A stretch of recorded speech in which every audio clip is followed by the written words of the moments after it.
Well, welcome to Christian Answers. This is Pastor Jeff Short. We're picking up part 2 of an abortion experience told by a young woman who at 19 underwent an abortion because she got pregnant. And she said that she didn't want to raise a child, and she had plans for her career and wanted to travel in Europe and do all kinds of things, and a child would not fit into her life and schedule. So she decided that she was going to kill her baby. Now, she doesn't put it that way. She doesn't say, well, I'm going to kill my child. I'm going to murder my first child.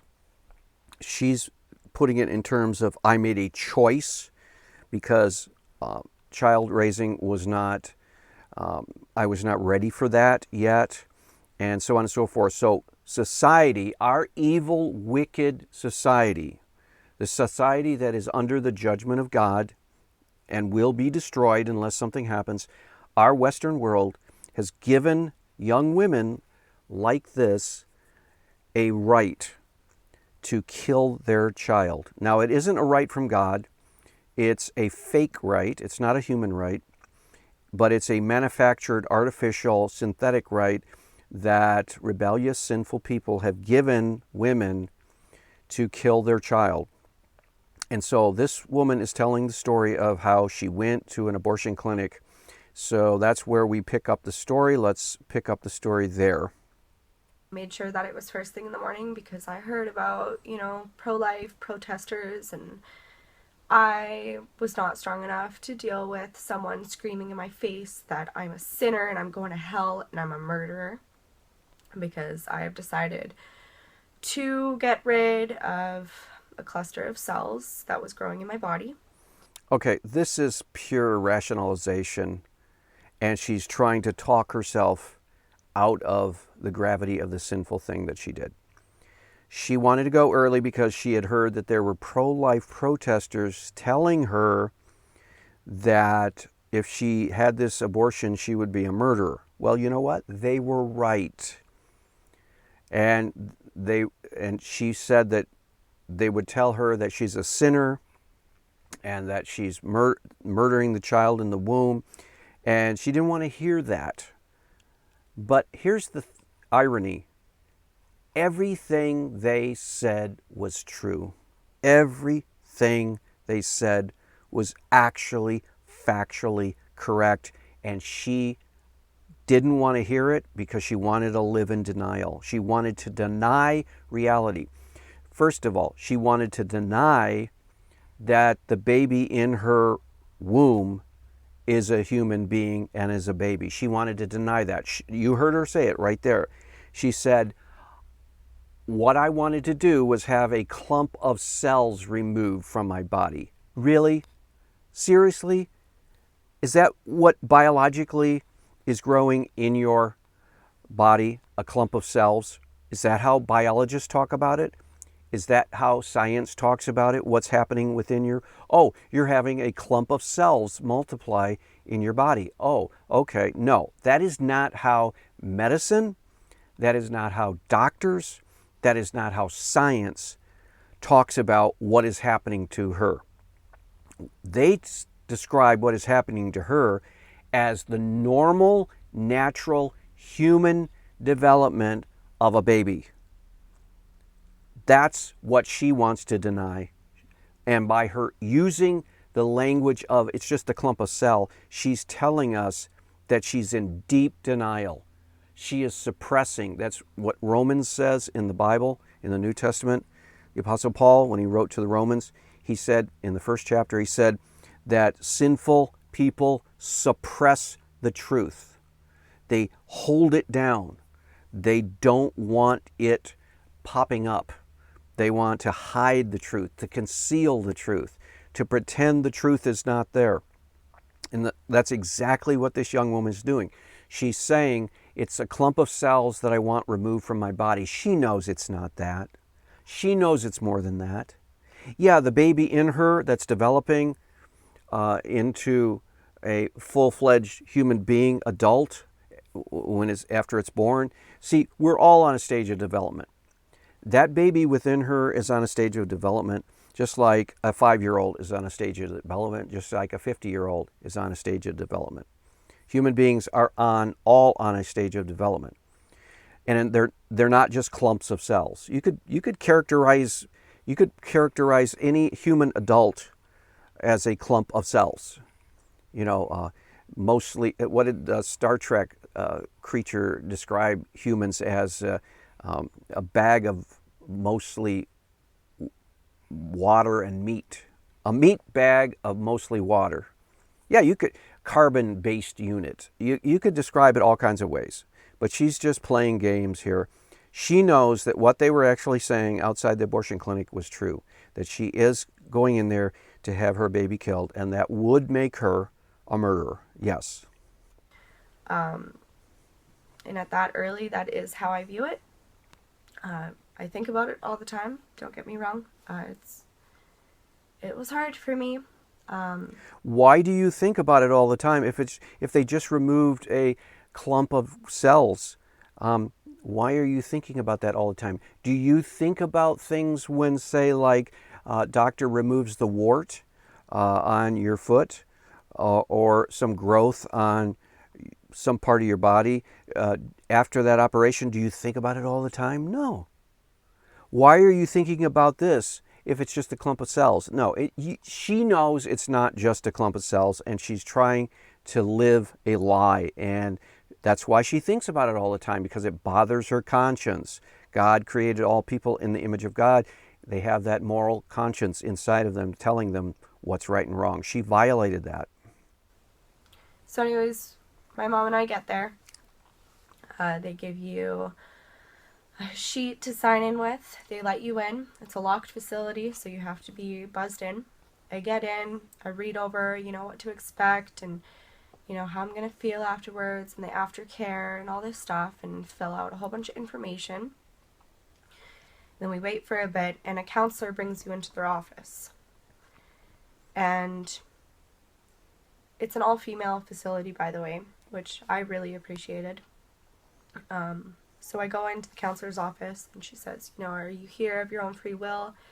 Is this what you want to do? Like, we're not here to judge you no matter what you choose, whether you want to do this or you want to leave right now. We are here for you, and we care about you. And that was nice. But they don't care about the baby in the womb. That's the problem. Yeah, they really care about the women. It's all about the women. What do you want? How's your career? Do you want, self, me. It's all about the woman. They're forgetting the baby in the womb. That's something you cannot do. So after that, I got taken into a changing room. You're able to leave your shirt on, but you're given it's like an apron, but it's a skirt that you just tie up. And then you go sit in a room full of girls who are dressed the same, that are also waiting for this procedure to be done. That is sad. That is a very sad situation where you have all of these girls who have been lied to by society, lied to by their political leaders, told that they have a right that they do not have, and told that they can kill their baby, murder their child, and everything will be good, when in fact they are taking an innocent human life, and that will be with them forever. And that the only remedy and cure for that is to go to God for forgiveness and repentance. And yet you would have to admit that what you did was wrong to do that. So this is a very depressing waiting room where all these women are there waiting to kill their child. So while you're waiting, you get called into an ultrasound room. You can choose if you want to see it. I chose to see it. I also chose to have pictures printed off. I don't know. What? So you're about ready to kill your baby, and they let you see the baby. They let you see the hands and the fingers and the head and the legs. They let you see the baby. And she actually had a picture printed off of the baby, the one that she's killing. This is insanity. This is total chaos, bedlam, insanity. You've just said it's a clump of cells that you're wanting to remove, and now you're going to take a picture of the clump of cells, and you're going to look at the clump. Oh, I didn't realize it was this bad. I do kind of regret doing that because it is very hard to look at the ultrasound picture. I guess, yeah, when you're looking and staring right at your first child, the one that you're just about ready to terminate, to kill, to murder, to spill blood so that you can go to Europe to spend the summer with your boyfriend there, and the baby would get in the way, so the baby is sacrificed. This is like the sacrifice in the Old Testament to Moloch so that you could have a harvest and a good crop that season. So your baby has to be burned in the fire. She is literally sacrificing her first child to the god of Moloch, the devil, so that she can go to Europe with her boyfriend and earn some money. This is crazy. This is insane. But I'm a very sentimental person, and I believe that everything I go through in life is my own journey, sad or good. And so that's what I decided to do. You don't have to do that. Yeah, that was kind of foolish. If it's a clump of cell, then why are you saving a picture of the clump of cells? Yeah, that really doesn't make any sense, does it? So after the ultrasound, you go back and you sit in the waiting room again with the girls. It's just the girls. Everyone else is in the other waiting room waiting for you to come out. So another 15-20 minutes pass and you get called into the nurse's office. There she takes blood from you to see if you have negative or positive blood. It's called Rh factor. Google it. It just has to do with your blood basically fighting each other if the baby was positive and you are negative, or vice versa. So she gives you an naproxen, which is for cramps, and she asks you, she gave me an antibiotic as well, and then she asks you if you would like something to calm your nerves, and that is Ativan. It's 1 milligram. I decided to take that. I have anxiety as it is, and being in that situation was extremely stressful, and I felt very uncomfortable the whole time. So once I get back in, you're kind of just very, once the Ativan kicks in, you're relaxed. There's a TV on, there's magazines, there's things for you to keep your mind preoccupied, so you're not just sitting there thinking, like looking around, all these girls are here for the same reason, I wonder what they're thinking, what am I thinking? So keep your mind busy. Yeah. So after a while, the nurse will call you into the procedure room.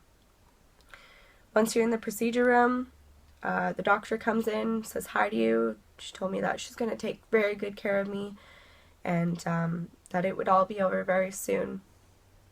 And then you're administered IV drugs. Once those 2 IV drugs are in, they give you a cocktail of them both.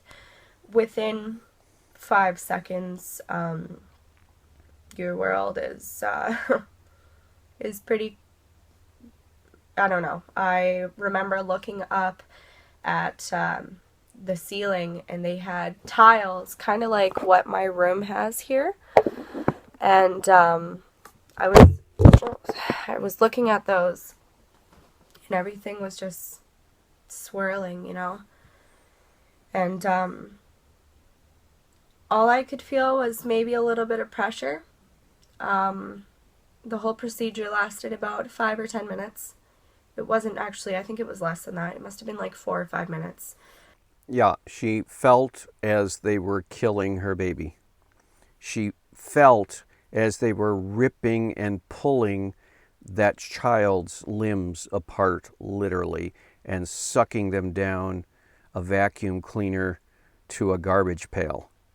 That's actually the literal truth of what happened. That's the same child that she saw on the ultrasound, and the same child that she had a picture made of the ultrasound so that she could remember what her baby looked like before she had it butchered. And the nurse or the doctor who came in said, "Oh, we'll take care of you. Everything's going to be okay," and reassured her that this decision was a good one, which is satanic to have an adult tell a 19-year-old young woman that everything's going to be okay, because it's not. Because what they're doing is killing a baby. I don't remember feeling, a lot of pain or anything. Just like I said, it was that little bit of pressure at one point. And then, she tells you you're finished, and don't look on the table after. I did, but I was, like I said, pretty drugged up at the time. But I don't know, it's fucked up. I don't know if I should be telling you this, but there was a bag on the table full of just blood. Her baby. That bag is the remains of her baby. That living human being that she had murdered. That bag contained the body parts, the bloody, grisly, gory body parts of her first baby. And they're all together in that messy bag sitting on the table next to her. And, what they had taken out. And I couldn't see it very well. But it was there, and I remember being very high and being like, "Can I see it?" And they were like, "No." Like, "What do you mean, can you see it?" She wanted to see her baby for the first time. And her baby was cut up in pieces and thrown into a bag of body parts. And in her drugged up mind, she wanted to actually look into that bag and see her baby. Now, the nurse didn't, or the doctor didn't let her do that, because the doctor probably knew that that would have psychologically probably pushed her over the edge. I don't think they want that, a woman ever to see the remains of the baby they killed.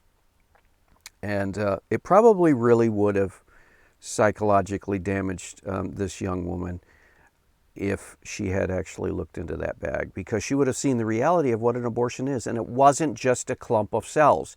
She would have seen body parts, fingers, legs, toes, the skull separated from the body. It would have been a grisly nightmare if she had looked into that bag.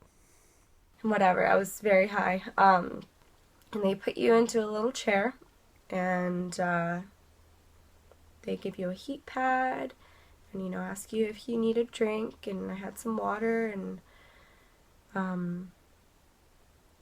you rest a little bit, and then half hour later they get you up, make sure you're okay, give you instructions for care afterwards, and they get you dressed and lead you out to whoever's waiting for you in the waiting room. And so got to my mom, and we got in the car, and we started our hour-and-a-half drive back. And yeah. And she started the first day of her life since she murdered her child. And so now she will have to live with the fact that she killed her kid. And that will have to weigh on her conscience. And if she wants healing, she'll have to come to Christ, and Jesus Christ will forgive her. But that only comes when you admit that you've done something wrong. And she would have to then, at that point, break down and say, yeah, I really did a terrible, awful sin of killing my own child. She'd have to admit that. I had a little bit of cramps afterwards. It was nothing too bad. The bleeding wasn't too heavy. There's a lot of clots and stuff. It's not pretty, but it wasn't too bad. The emotional aspect of it is hard sometimes. There are some days that I really wonder. Then it's especially hard for me because two of my closest friends, actually, we all found out we were pregnant in the same week. And Yeah, I'm sure it would be hard because you remember that you killed your child and you did not let your child live. And you regret that because you are a human being made in the image of God. And even though you say it was a clump of cells, your inner gut moral conscience tells you, no, it was a child. It was my first child, and I killed my first child. I murdered my baby. I'm guilty. So if you admit that and come to Christ, you can find healing, but if you don't, you won't. they have decided to continue on with their pregnancies, and I aborted mine. And, they're 17 and 20 weeks right now and getting little bellies. And my friend just found out the gender of her baby. And, in that aspect, it is hard because Yeah, it's hard because you didn't wait and trust God that He would provide for you in this circumstance. And it's even the situation, say, if you had been raped, some people try to make the argument, well, in cases of rape, abortion should be legal because, it wasn't the woman's fault that she got pregnant. Well, it's not the baby's fault that her father raped the mother. So the baby is an innocent child. The baby is alive. The baby is growing. And the baby can turn out to be a wonderful person if the mother just gives that child a chance.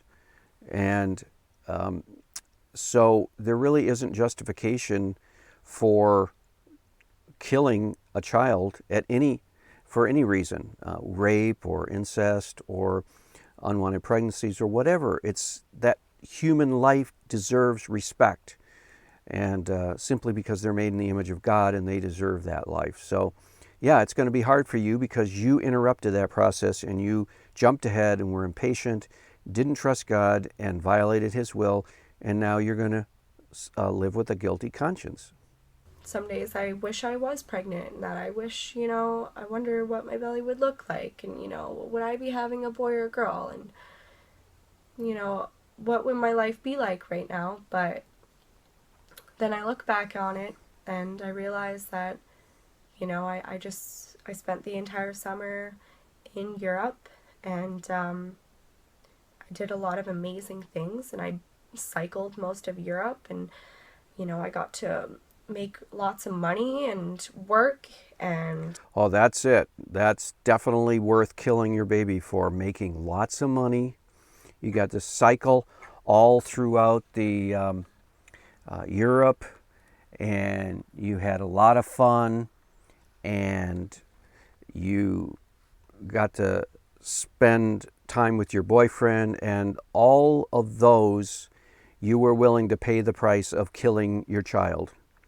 So yeah, that's going to weigh hard on your conscience because that is a very cold calculation you're just describing here.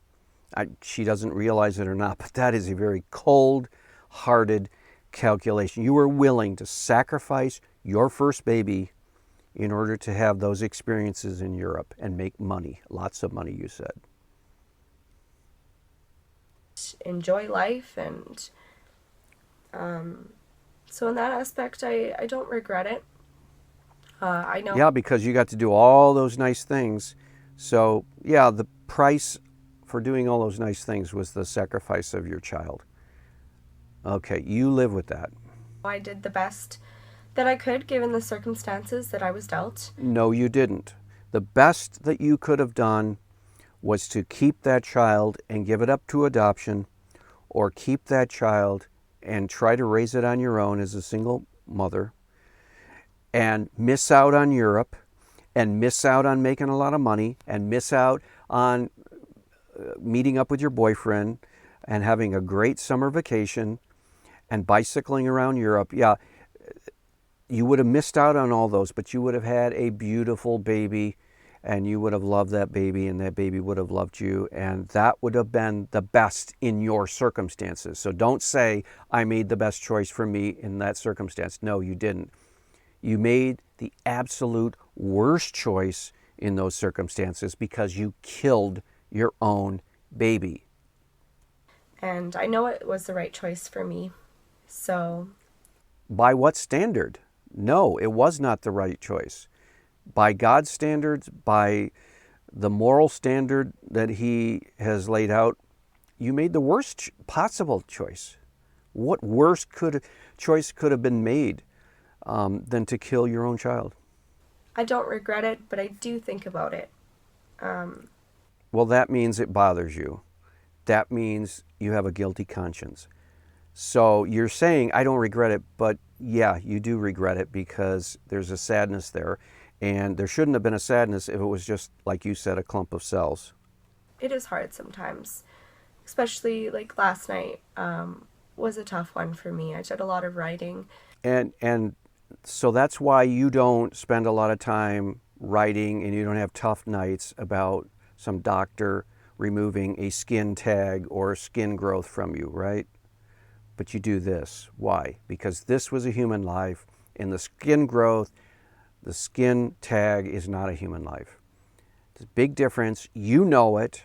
Now you just have to become honest and let everybody know that you know that you took someone's human life. Well, I'm going to stop it right there because she's going to go into trying to more rationalizations about why she says that she's glad that she had her abortion. But other things that she says makes it very clear that she's not so sure about that. And so there's a contradiction here. She's got to work that out in her life, or else she's going to be miserable all her life. And really the only thing that she can do to get rid of that guilt and that shame and that guilty conscience is to come to the foot of the cross of Jesus Christ and say, Jesus, I'm sorry for baby killing. Sorry for murdering my child. You gave me the gift of life, and I threw that out, and I killed that life. And I'm sorry. Forgive me of my sins. Your sins, you took my sins on the cross. You said that if I asked you for forgiveness, you would forgive me, and I do. Please forgive me in Jesus' name. That's what she could do. And that's what every woman with an abortion past needs to do. So I hope this has been a helpful commentary, and we'll see you back in the next program. God bless.